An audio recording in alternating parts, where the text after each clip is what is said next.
They say the deepest wounds come from family. Mine came on what should have been the proudest day of my life, my college graduation.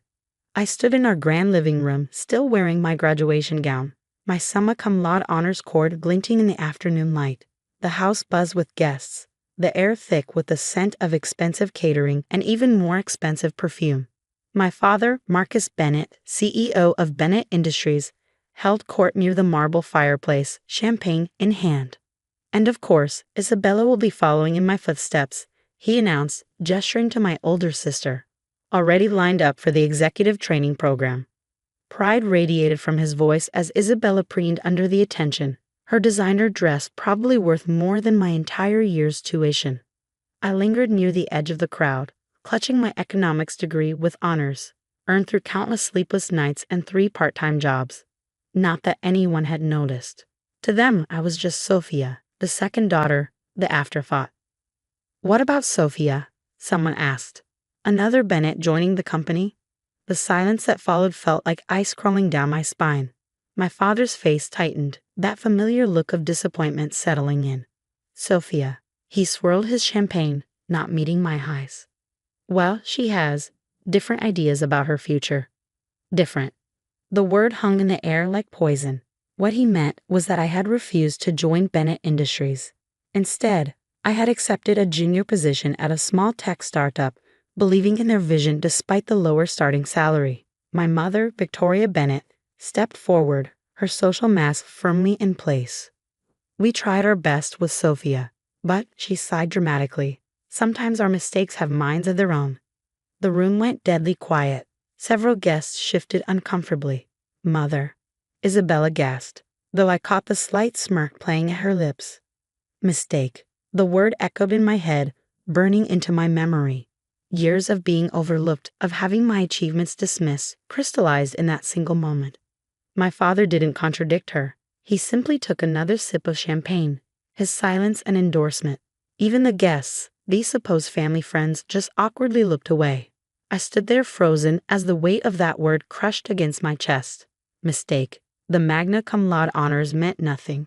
The scholarships I'd earned, the internships I'd secured on my own merit, all meaningless to them. My Aunt Patricia, always quick to pile on, added with Fox sympathy. At least Isabella makes up for it. A true Bennett through and through. That was the moment something inside me hardened.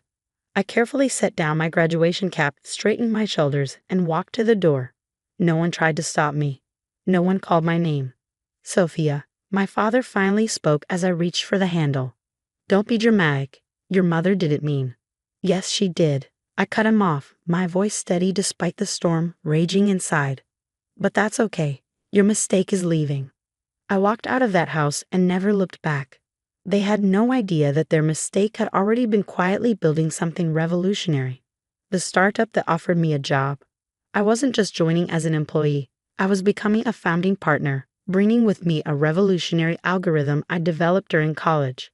My family thought I was throwing away my future by not joining Bennett Industries. They didn't know that I was about to disrupt their entire industry. That was 10 years ago. Now I sit in my penthouse office, watching the sun set over the city skyline. The word mistake no longer haunts me. Instead, it fuels me. My algorithm evolved into Mintech Solutions, a company that transformed how artificial intelligence is used in business. Last year, we went public with a valuation that made even tech giants take notice. The message notification on my phone pulls me from my thoughts. It's from my assistant. Ms. Bennett, your father is in the lobby. He says it's urgent. I smile slightly, remembering the last time I saw him. The great Marcus Bennett would never come to my office unless something was terribly wrong. After 10 years of silence, of pretending I didn't exist, he's here. And I know exactly why. Bennett Industries is failing. Their outdated technology can't compete in today's market. Their stock has been plummeting for months. They need a miracle. They need me. The mistake has become their last hope. I press the intercom, send him up. It's time to show them exactly what their mistake has become. But first, let them wait. Just like I did, all those years ago, waiting for their approval that never came. I turn back to the window, watching my reflection in the glass. The scared graduate in a polyester gown is gone, replaced by a woman in a tailored suit, CEO of a billion-dollar company. The intercom buzzes again. Your father is here. I straighten my jacket, a small smile playing at my lips. Give me 5 minutes. Let him sit there, in my waiting room, surrounded by magazine covers featuring my success. Let him realize that his mistake now has the power to either save or destroy everything he built. Sometimes the best revenge isn't serving cold justice, it's becoming exactly what they said you couldn't be. And I've become so much more than they ever imagined. I let exactly 7 minutes pass before opening my office door. My father sits in one of the leather chairs, his once immaculate suit slightly wrinkled, his confident posture replaced by something more desperate. The great Marcus Bennett looks old. Sophia. He stands, trying to summon his old authority. But in this office, my office, that power doesn't exist. Father. I stay behind my desk, gesturing to the chair. Please sit. He does, and for a moment, neither of us speaks. Through the floor-to-ceiling windows, the city sparkles beneath us. My empire, built without his name or connections. You look. He pauses, searching for words. You've done well for yourself. I raise an eyebrow. Is that why you're here?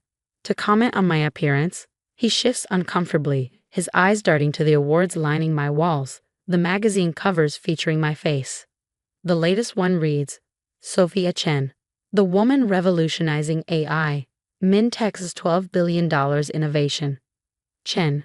I took my grandmother's maiden name after leaving. Another detail that must sting. Bennett Industries, he finally says, his voice catching. We're in trouble. I know. I keep my voice neutral. Your stock dropped 60% last quarter. Your technology is outdated. Major clients are leaving. I pull up a holographic display, his company's declining numbers floating between us. You need a miracle. We need Mintech's AI integration system, he admits. Without it, we'll be bankrupt within months. I stand, walking to the window. Below, the Bennett Industries building stands in the shadow of my headquarters, a fitting metaphor. And Isabella? Your perfect hair.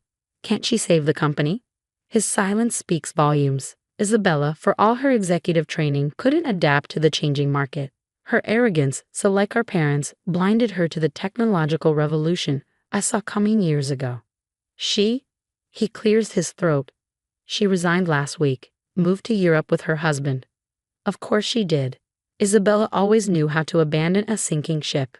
Mother must be devastated. I say, not bothering to hide my sarcasm. Her perfect daughter, leaving her to deal with her. What was the word? Oh yes, mistake. Sophia, about that day. Save it. I turn back to face him. I'm not interested in apologies 10 years too late. He stands abruptly, desperation cracking his facade. What do you want? Money? A position on the board? Name your price. I laugh, the sound sharp in the quiet office. Money? Father, look around. I have more money than Bennett Industries ever had. My company's market cap is 12 times yours. Or rather, what's left of yours.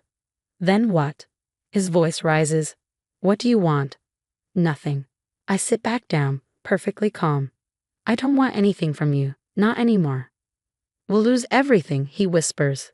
The company, the house, our reputation. Your mother, this will destroy her.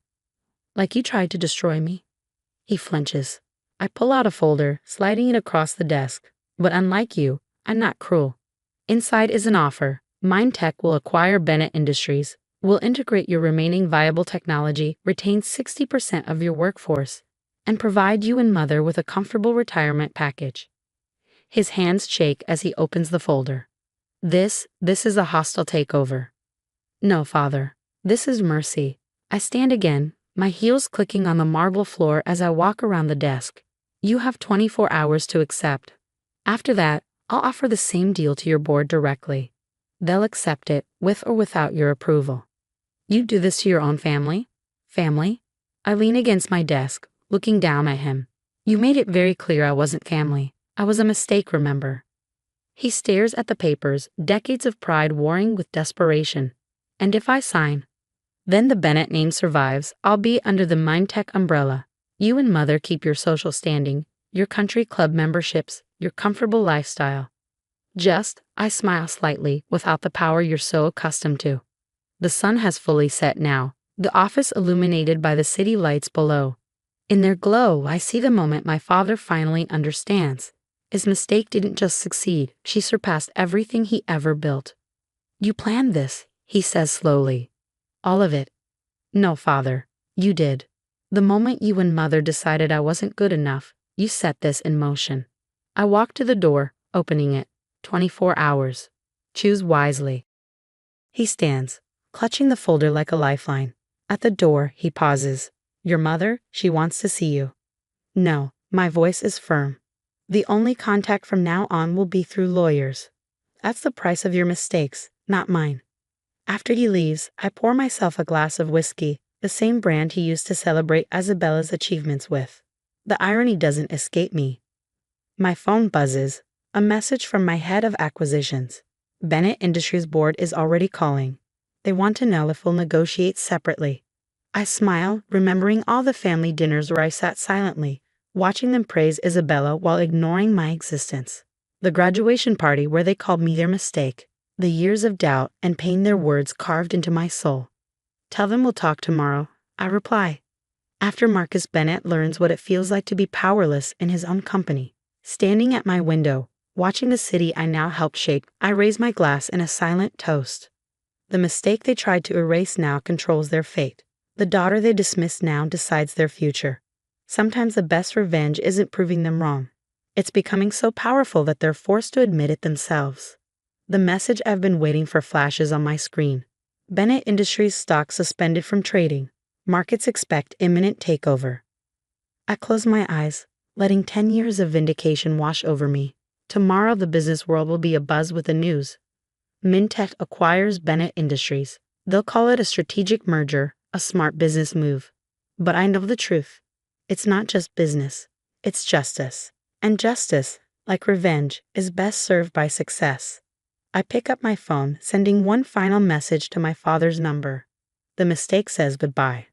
Then I block his number, turn back to my empire, and finally completely let go of the girl who once desperately sought her family's approval. She doesn't exist anymore. In her place stands a woman who turned their greatest insult into her greatest triumph. And that's no mistake.